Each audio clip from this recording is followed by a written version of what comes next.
Well, is everything working now? Am I on? I am.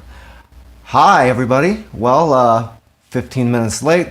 We got dogs barking. We got all kinds of crazy stuff going on. So we're going to try to get through this. I got all brand new streaming equipment here, so this could be a dumpster fire. It could work out great, but I'm glad you're here. So let's take a look at the chat here, and Frenchie Connections here. Doesn't surprise me, she's my wife, so, you know, thanks for being on the stream, honey. And let's just go ahead and start getting into some of the content. First of all, thanks so much for coming over to our stream. This is our first live stream. I've got all brand new equipment, like an A10 Mini Extreme, all new lighting, all kinds of new stuff here. And we got plenty of ways for everything to just not work. So bear with me for a second really quick. We just had to recreate the stream because it wouldn't start. So let me go ahead and get the background music playing here really quickly. And there it is. And hopefully that will play properly because things aren't going so good right now. Okay, really quickly, we've got a bunch of cameras set up. This obviously is the main camera. I got it set up on a GoPro 10.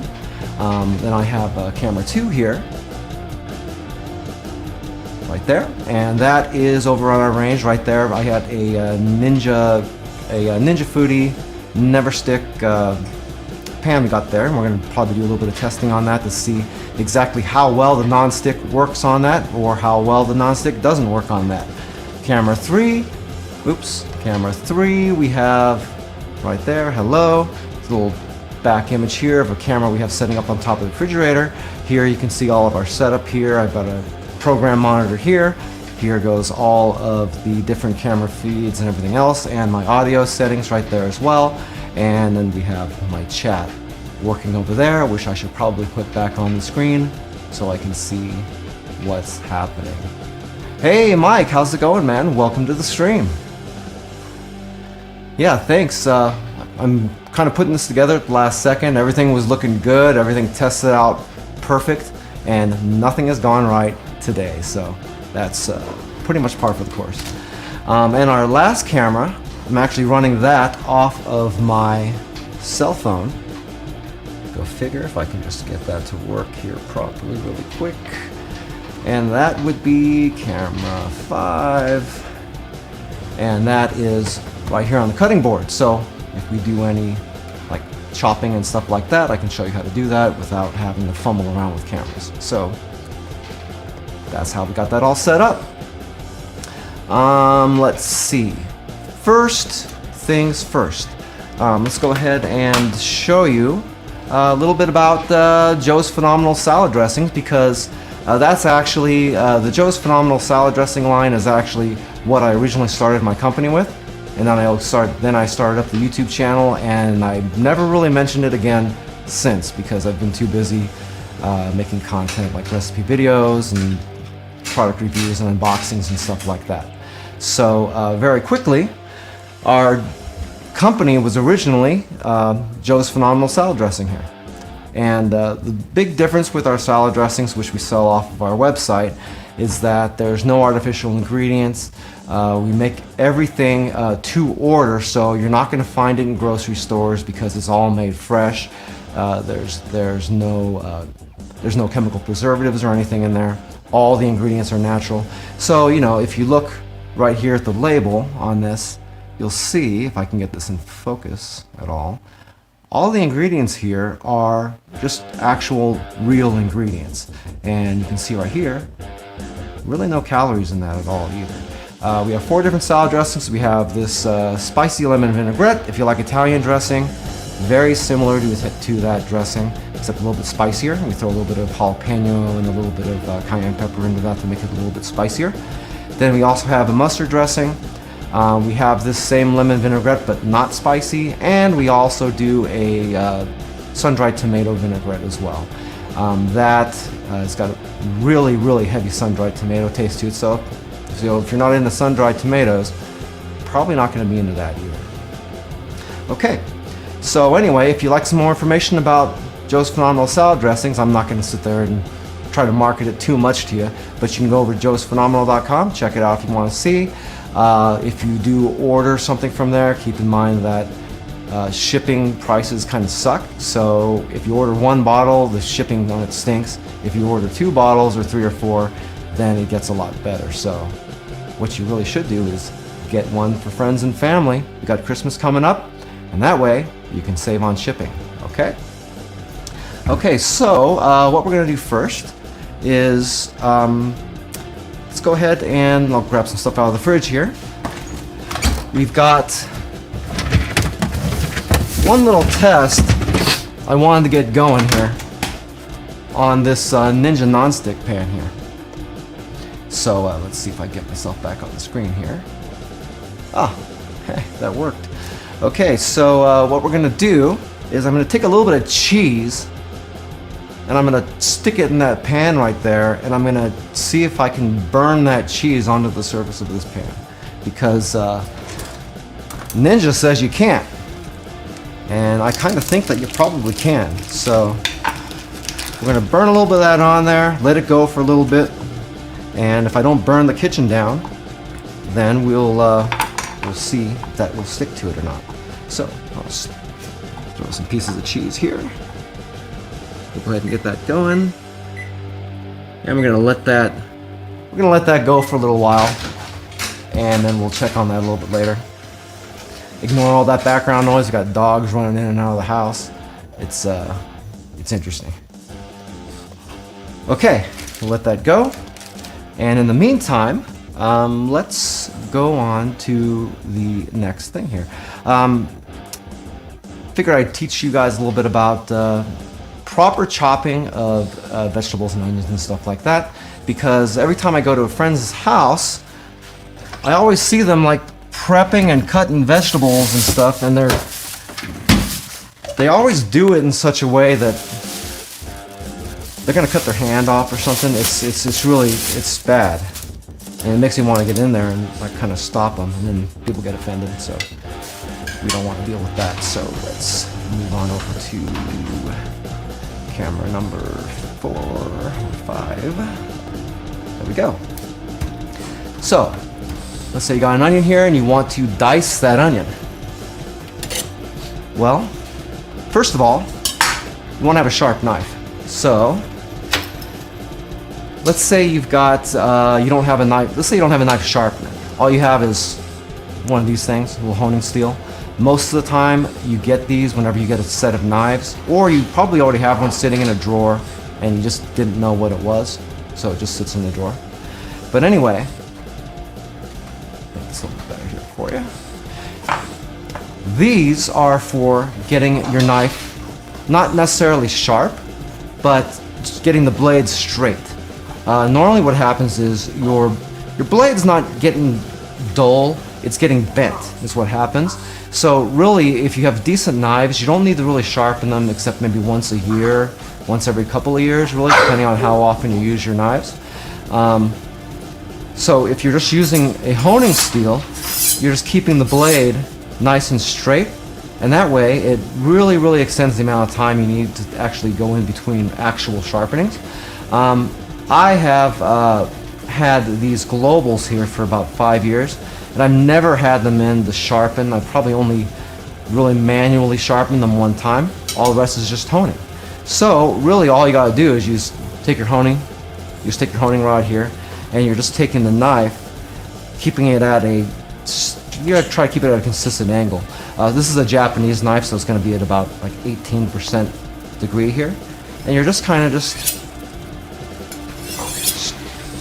pulling the knife over the surface of the honing steel and away, just so you get the entire surface. Pulling the knife over the surface and away, just so you get the entire surface.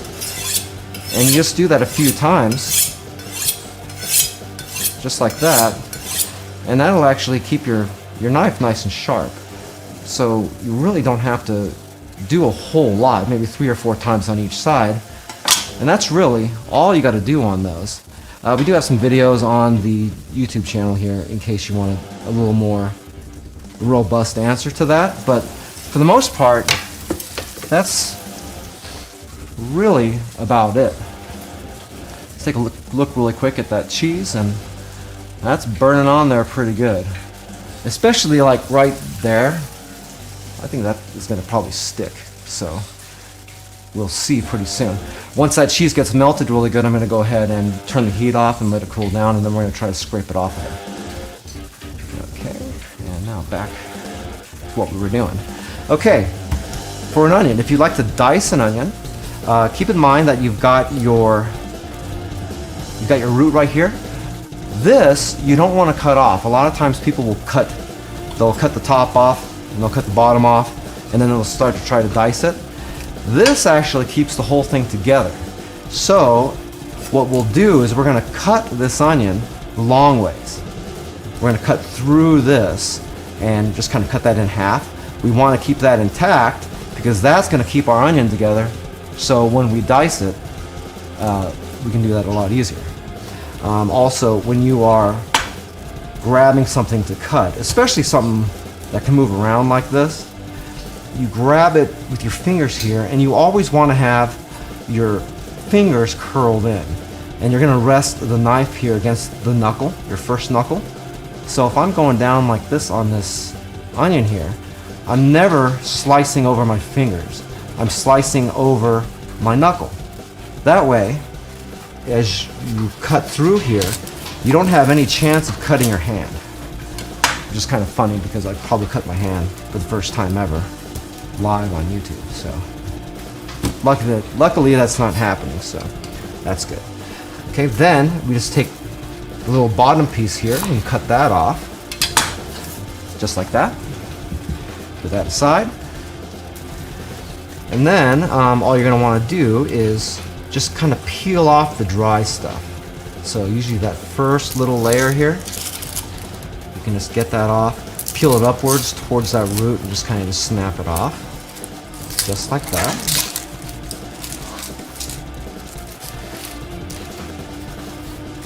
We'll set it right there just for a second. It's looking like that cheese is pretty burned, so let's turn this heat off so I don't have to burn down the house. And we'll go back to that in a second. Okay, now to dice this onion, we're going to actually cut it a couple of different ways here. First, it just depends on how big you want to dice this, because you can make like really big cubes, or you can make really, really tiny cubes, depending on how close together you're making your cuts. We're just going to do like a medium-sized dice. So what you're going to do is you take your onion and you're going to bring the knife blade up kind of at a level, kind of as level as possible here. Just about right there. And you're going to want to cut across very slowly and carefully. Try to keep that blade straight. And we're not going to cut all the way up because we still want it to be kind of connected up here, so this whole thing doesn't fall apart on us. Okay, and then we'll kind of slide that back out again, and then we'll do that one more time up much higher. So like that. Also, to be very careful, this is probably the easiest chance you have to cut your hand, so you don't want to do that. Okay, just like that. So you got to cut here, and you got to cut here. Now, we're just going to cut down across here, and we're going to just make, we're actually going to get some of the stuff coming out here, that's fine. I'm just trying to keep most of it together. Just for the size that you want to cut these into, just like that. Then we'll come across, and then you're just cutting downward this way. It comes out really easy, remember, curling your fingers. Then once you get down to the end here, you just kind of flip this down, and you've got all these miscellaneous cuts all around here. You can just go ahead and just start cutting that closer. And then all you got left is just this little piece to throw away. And it's got like the gnarly root in there and everything else. So you can dice these without wasting a whole bunch of onion, which is kind of what you'd end up doing the other way. And this will actually come out really nice, except for that little piece there, which we'll just pretend that didn't happen. Okay, So that's how you do that. I'll hurry up and get this out of the way here really quick. I'll let you take a look at that gnarly cheese here really quick while I'm doing that.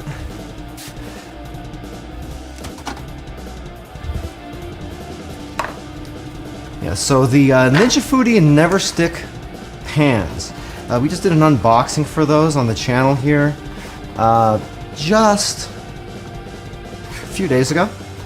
And the problem with non-stick pans is a lot of people don't like them because, number one, you've got the problem with the non-stick coating, which wears off relatively quickly. So let's say you buy some non-stick pans. It doesn't really matter how expensive they are because it happens to all of them. After, you know, no matter how good you take care of them, after about a year, year and a half or so, they're going to start losing that non-stick surface because it'll wear off. Either from getting scratched off or just normal wear and tear, or there's the dog right there down by my foot,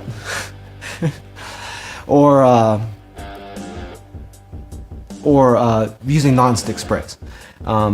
And it happens on a pretty regular basis and it happens pretty quickly. And you know pretty much because after about a year or so, everything's sticking to them, and you end up just having to use a lot of non-stick spray on them anyway. So it ends up being no different than any other pan you got, except it's a fragile pan. Another problem is if they're sitting in the oven and they get, if they're sitting in the oven, you can't really put a non-stick pan in the oven. If you put it in the oven, it's gonna really mess up the surface of it. It's not designed for that. So you can't really throw them in the oven. You can't heat them up too much. The surface, you know, it's gonna wear off at some point. You can't use non-stick sprays. You can't put them in the dishwasher. There's a lot of things you got to do with them, and then the surface ends up starting to turn a little bit blue on you and stuff like that. So, oh, the sound and image is off, huh? Yeah, Renil, I'm sorry about that. We've been having some audio issues with this. I was trying to get all that taken care of, and evidently we still got a couple of little issues. So hopefully it's not too disturbing, but we're doing the best we can right now. We just actually had to restart the stream because it wouldn't start. So we're having pretty much every problem we can on this first live stream. But I appreciate you coming out here for me. Okay, so let's take a look at this this cheese really quick. So that looks bad. Another thing with non-stick pans is you're not supposed to use metal utensils on them. But so the thing with Ninja is they're claiming that all that stuff I just said on their pans is null and void because you can do anything you want with them. You throw them in the oven, they're good up to 500 degrees. We haven't done our review yet on this stuff, so we haven't done a ton of testing on it yet, but I thought it might be kind of fun to kind of show you guys here. And well, you know what? That's actually kind of nice because that just kind of came off. Hold on. Let's get a plate here.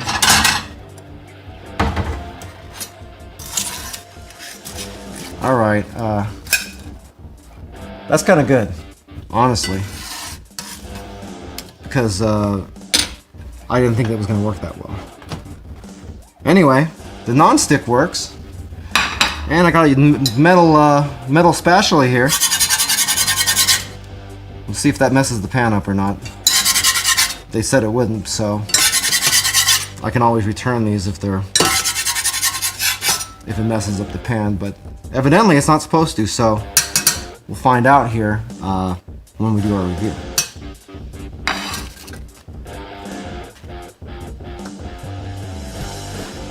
Okay, really quickly, let's take a look at some of these chats that came in here because I don't want to ignore anybody, that's for sure. Colors look great. Thank you very much, sir. And Friendship Connection likes our dressings, and I hope that she would, but she is going to be, I think, biased. Hey UNC, man, how's it going? How's it going, man? Good to see you here. Excellent dudes back. As you can see, I actually got the stream working, finally, so, you know, that's awesome. A little bit of cheese.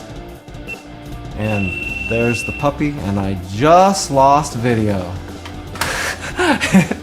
That's awesome. Okay. There it is. That's weird. Okay, hold on. I'm going to reset this camera.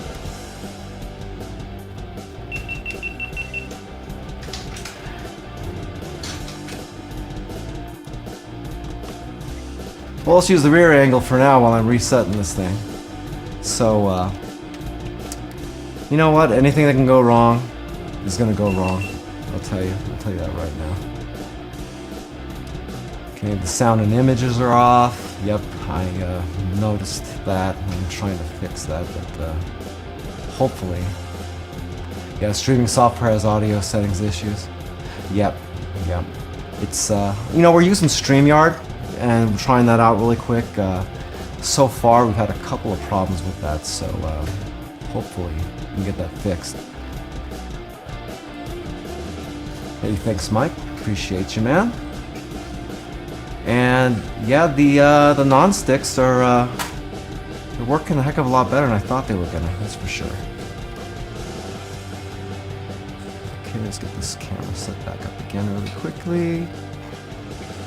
Yeah, the good thing is that I get to deal with a lot more problems here than I've ever seen anyone ever deal with on a live stream, ever. It's good that this is happening to me now. I mean, I'll be able to handle bigger problems later, so that's good. Let's see. My man got an office in his kitchen. Yep. Yeah. You can ask my wife about that. That's that's not the greatest thing in the world. It started off with just a couple of. I just had a couple of umbrella lights out here that I would just kind of put away when we weren't using them. Then I figured I'd put up permanent lighting, like right over here. If I can show you that again. Now you see I've got like the softbox LED lights here. I got 4 of those. There's one over here, one off on that corner, and then I have 2 over here in the middle. And you know what? We're gonna let that. We're gonna let this camera just sort of be flaky because it's gonna be a little bit weird. But I can't really mess with this right now. It's my main camera, so go figure. Yeah. So you know, I had to put in all the streaming equipment. We got a A10 Mini Extreme running down here. I got a Stream Deck, which I really haven't done a whole lot with yet, and I think I know what the problem is with this. It's getting too hot. So, really quickly, go back there. Alexa, set the temperature to 69. Yeah, I'm sure that's what it is because recording in the kitchen, I've got other issues with that. There's all kinds of hard surfaces here, so I got really bad echo, so I gotta do a lot to edit the audio. It's not as bad whenever we're recording just regular videos because I can put that into Adobe Audition and I can fix a lot of that. Live, I'm finding out that it's a little bit different because it's a little harder to control all that stuff. So normally I have everything shut off. I can unplug the refrigerator. I can turn off the air conditioning and everything else, and the house heats way up in the middle of the night while I'm trying to record, so it makes me record faster and kind of get the heck out of Dodge. This case, I had everything turned off, and I think that these GoPros here, they're great cameras, but they get really, really hot, and I'm figuring that the temperature's just too much for it, and it's just kind of working out on me a little bit.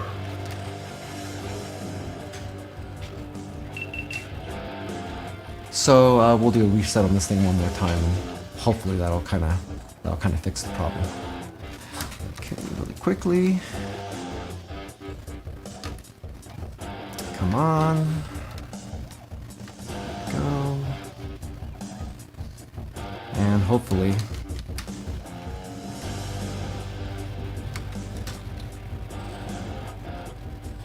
that'll just kind of solve this. Like that. Okay, well, let's just use one of these other cameras for now. So we'll go back to our mobile camera again. Yeah, you know, excellent, dude. That was probably, I'm trying to be like Nick Nimmin, and maybe I shouldn't be trying to be like Nick Nimmin on the first damn stream I'm doing here, because that's frustrating. Okay, anyway, let's move on to something like, maybe something like garlic. Just went ahead and pick this up here, get this keyboard out of the way. Now garlic, really easy, really great herb to use. I mean, I pretty much put garlic in everything I make, and you're gonna ask most people, they'll probably say I put a little too much in there. I kind of buy more to the, more of the philosophy of somebody like Emeril Lagasse, where he is notorious for throwing tons and tons of wine and garlic into everything. So I put a lot of garlic in. If you follow any of the recipes on our channel, you're probably gonna want to put about like a third of the amount of garlic in there is what I'm putting in there, because it's pretty garlicky usually. Anyway, what people do is you'll get your garlic and you want to try to get the skin off these cloves, and what people do is they're sitting there just kind of peeling and trying to peel all this off, and you got all this dry crap on here, and you can't really get everything off. I mean, you're trying to dig around by the bottom, and then you'll get a little bit there, and then you just start peeling around, and then that's how people normally get the skins off these, so they can dice them or so they can mince them. An easier way is you can just take your garlic clove, just set it right there. Let's see it closer for you. You just take your clove and then take your knife, set it on top of the clove here, just like this. Make sure your blade is kind of angled down and away from you, and just take the palm of your hand and just smack it, just like that. Now, all this stuff just comes right off.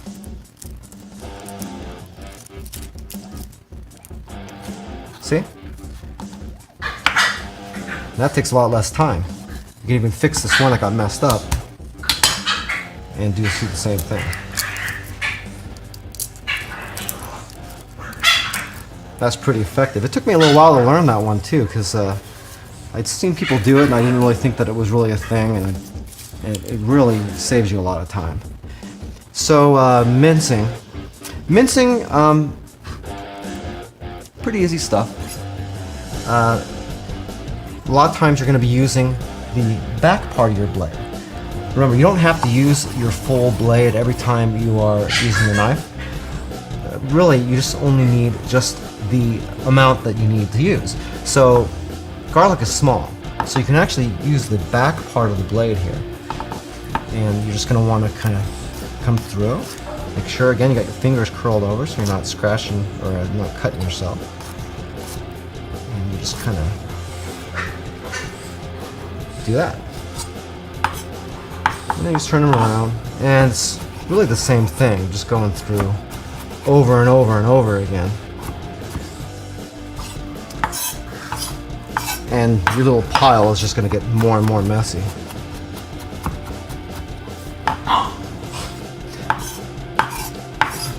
And if you're mincing, then at some point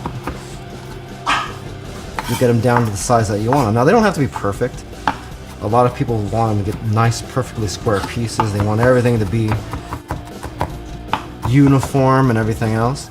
But when you're cooking with this stuff, for the most part, a lot of it's kind of just dissolving into your food anyway. So you don't really have to be totally perfect with it. You don't want big, huge chunks left over or anything like that, but as long as you don't have anything weird going on there, I mean, really, that's all you gotta do to mince garlic. If you were to buy minced garlic in the store like that, it costs you like 10 times as much to get garlic already done like that. And really, that only took a few seconds to do. And the reason people normally buy it minced already is they don't like trying to get the skins off of it, because it's a big pain in the neck. But as you can see, it's really not too bad.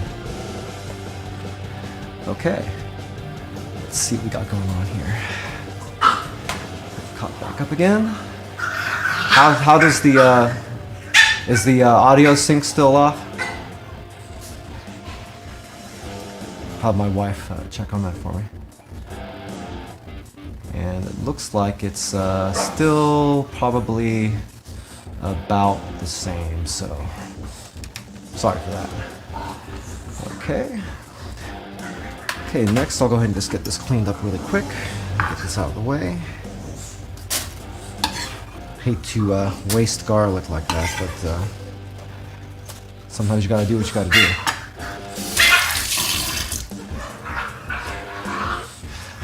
Okay, let's move on to something else, which would be the thing about I mentioned something about Honeycrisp apples, and that's one thing that I really like are Honeycrisp apples.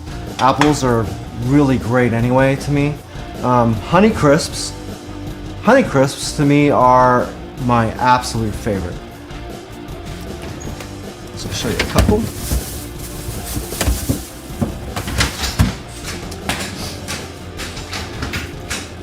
If you're not into GMO'd food, probably not something you want to be into too much, because that doesn't exist in nature by itself. This was actually created over the last 40 years or something at the University of Minnesota. And the thing about Honeycrisp apples is they're really sweet, like a Fuji apple, but they're really crunchy also, like something like a Gala or something like that. So actually more like a, not like a Gala, more like a Granny Smith. A Granny Smith is really crunchy, so you get really sweet and really crunchy at the same time. These are my favorite, absolute favorite apples. The one problem with them is that they require a ton of frost hours. So we live in Las Vegas. A place like here, you can't grow these because you need something like, I think 4,000 or 5,000 hours of frost time per season in order for a Honeycrisp apple tree to even produce fruit.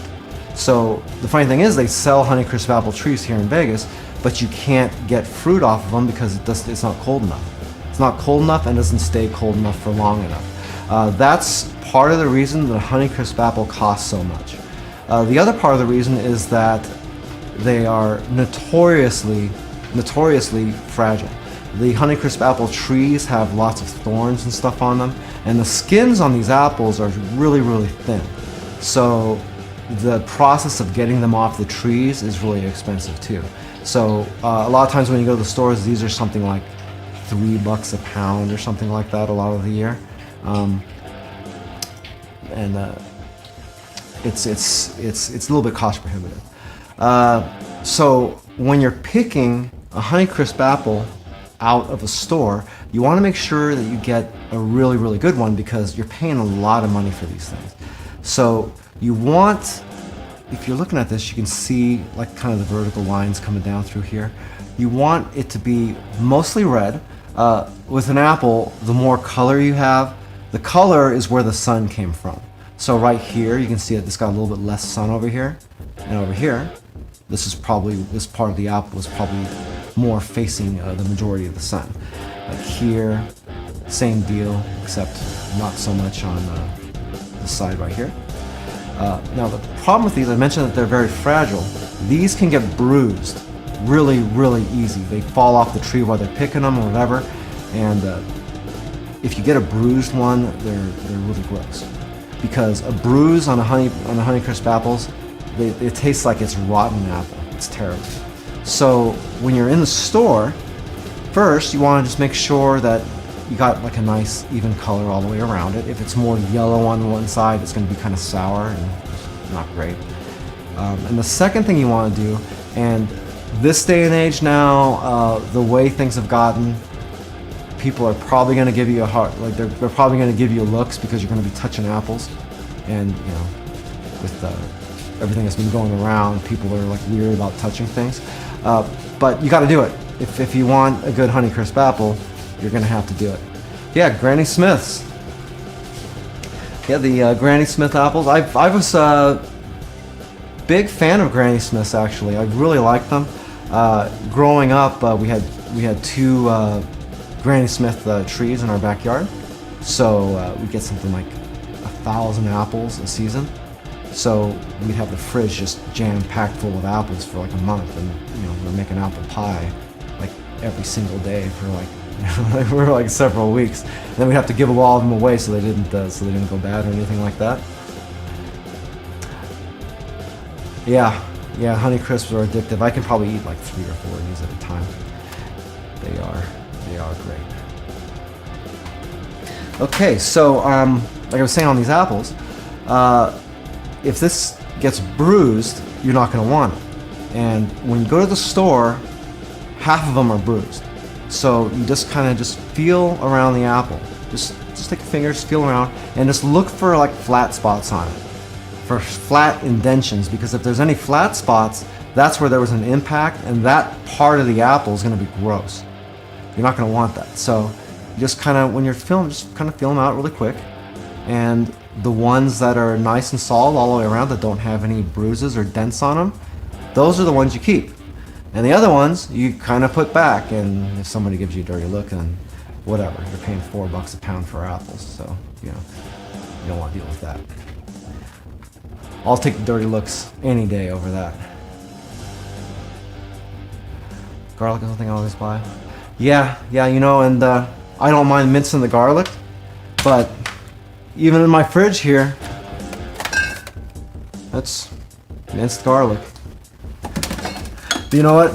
To mince that amount of garlic, that's how many hours is that going to be? So, you know, I don't got time to be sitting there mincing garlic all day long either.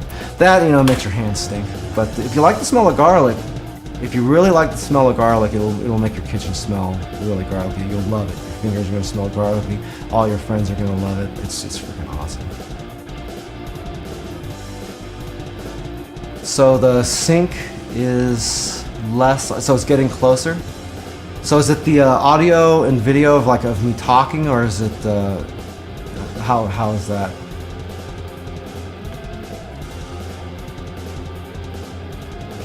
Smith. Hopefully it's getting a little bit closer here. It might have something to do with the fact that I'm using a GoPro camera for my main video source. I got a feeling that it might be, because they're great cameras, but they're very cheap cameras too. So I'm thinking, you know, it could be a problem. Again, I've never had to use one for a live before, so that could be it. Okay, let's move on to the next subject. We really don't have a whole lot left here to do. I've got some green onions here that I was going to show you how to slice, because that's a little bit different than dicing yellow onions. Where'd they go?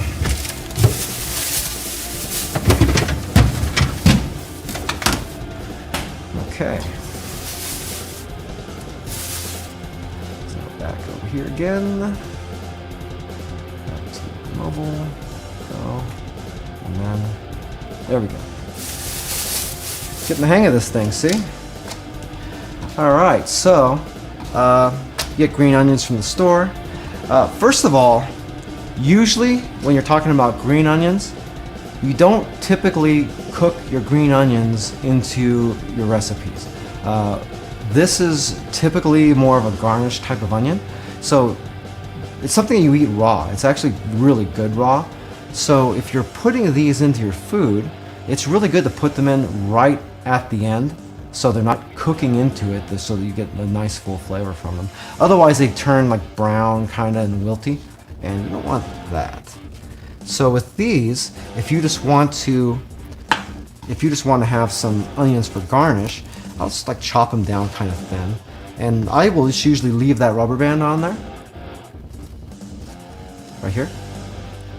I'd leave that on because it kind of keeps all the onions together so they don't move around on you, and then we can put this back in the fridge and you don't have different length pieces all over the place. But again, you're just using that back part of your knife right here, and you're just kind of roll, and you're going to cut right through.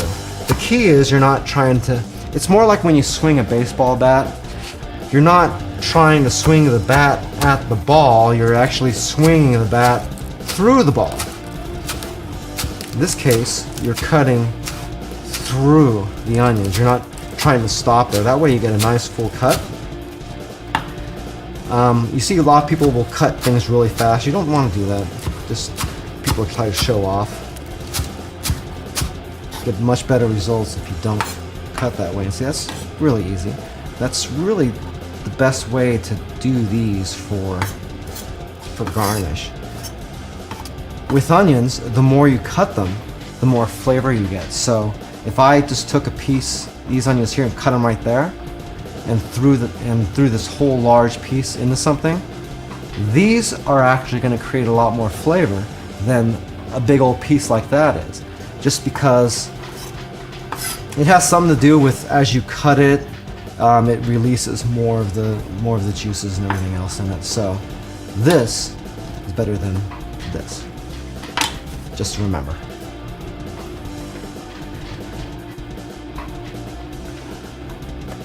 Okay, so we got that non-stick pan back there. Let's see how it handles an egg. We're just gonna go ahead and leave all this cheese crap in there. And I just went ahead and I'm just taking a dry towel, a dry paper towel, and just wiping this thing out. And that's really clean for not even running it through a sink. So, you know, that's not too bad. Now we're gonna cook an egg on here, and because eggs typically will stick just about worse than anything else. Cheese to me was the worst, and that didn't seem to have a problem with that. So we're gonna head and put it right here. We're gonna preheat this pan. And we're going to throw an egg on there in a minute. So let's go ahead and go back to that again. Okay. As that's heating up,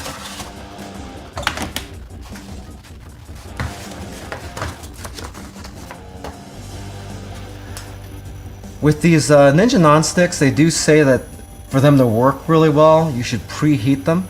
And I have noticed that preheating with the Ninja non-stick pans, it takes a little bit longer than preheating on other stuff. In fact, it takes about as long as if you've got stainless steel pans. You probably know, because stainless, you need to heat it up a little bit more. It's got to get up to temperature, otherwise it's not quite as effective. These take a little bit longer to heat up than your typical stainless steel pan does. So I don't know exactly why that is, and they do mention it in their literature. So it's a feature of the pan. That's what they say you're supposed to do. So we don't really care though. We're gonna go ahead and put this egg on here anyway. So let's go ahead and throw this on here. It looks like it was a long enough time anyway. And we're just gonna go ahead and let that sit for a couple minutes here.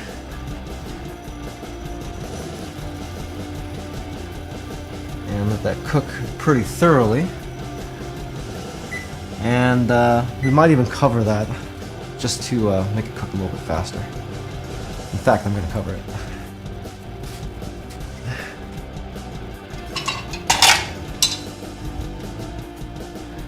Okay, let this sit. Nope, wrong lid. So I'll do that. Oh, well, a quick tip about cooking the top of an egg. Actually, I'll show that to you really quick. You'll notice that when you have an egg in a pan like that, the bottom cooks really fast, obviously, because that's where it's contacting the pan. But you end up getting all this slimy, snotty stuff here on the top, and that doesn't cook anywhere near as much as on the bottom. So a lot of times you'll have a cooked egg, but you got some slimy stuff on top because you didn't want to get a annihilated egg or anything like that. In order to get around that, you wait until your egg is mostly cooked the way you want it, and that you just kind of, it just depends on how you like your eggs cooked too. I typically like over easy, so we're kind of where we need to be right here. So when you got the bottom cooked about the same way, when you got the bottom cooked about the way you want it to, anyway, just take a little bit of water, throw it into the pan, and then you just cover it. And that's going to steam the whole top of the egg here. So you're going to be able to cook the top of the egg really quickly to catch up to the bottom without turning the yolk into a hard-boiled egg. So I'll do this in real time really quick. And you're going to see that this is a really fast process.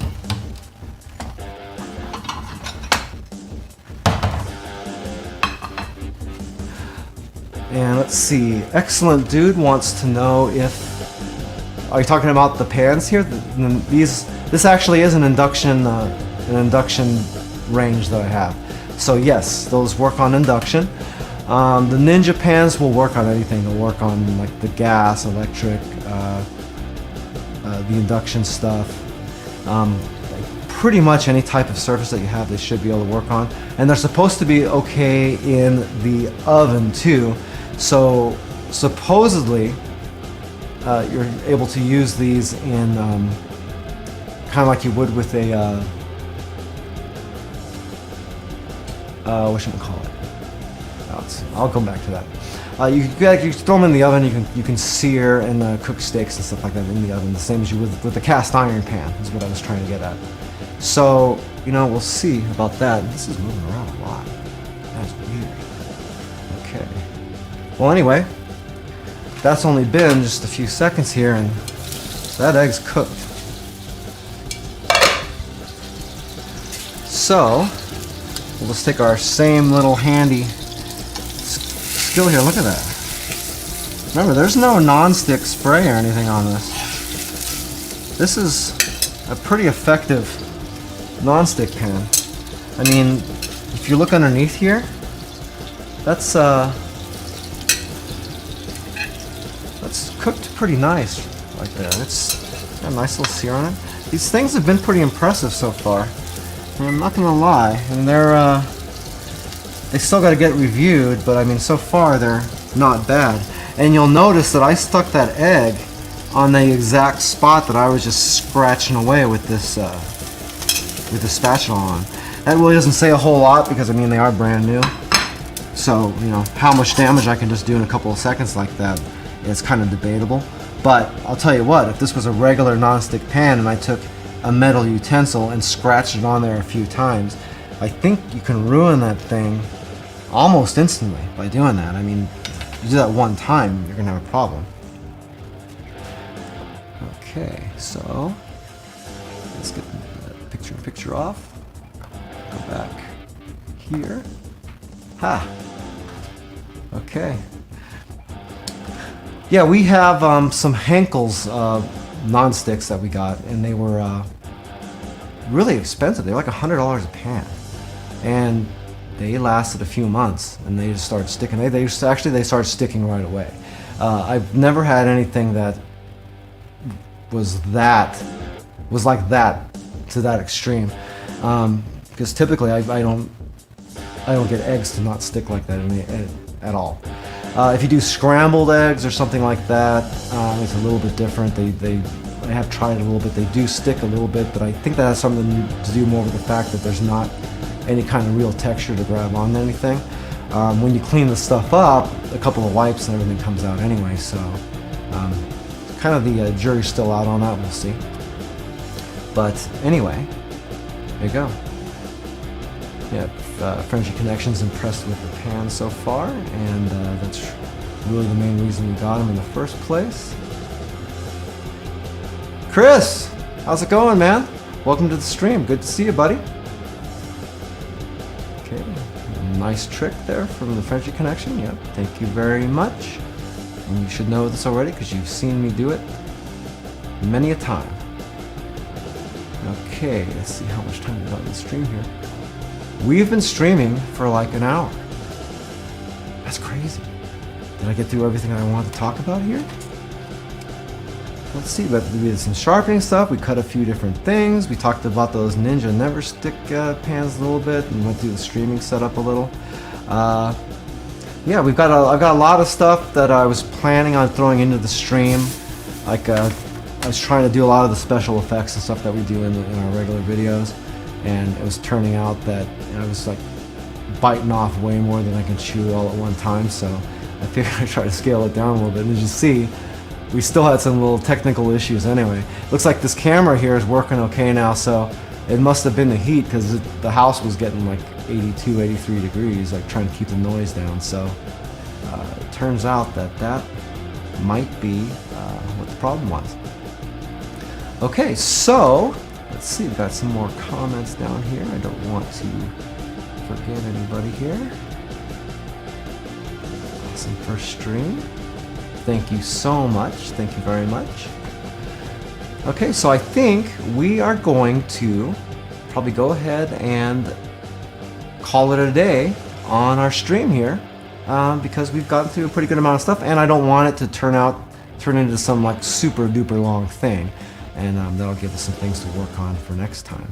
So I thank you everybody so much for coming out and taking a look at our stream, and everybody who catches the stream on replay. I appreciate you so much. Thanks for coming out, and thanks for bearing with me and getting through some of these weird little issues and everything.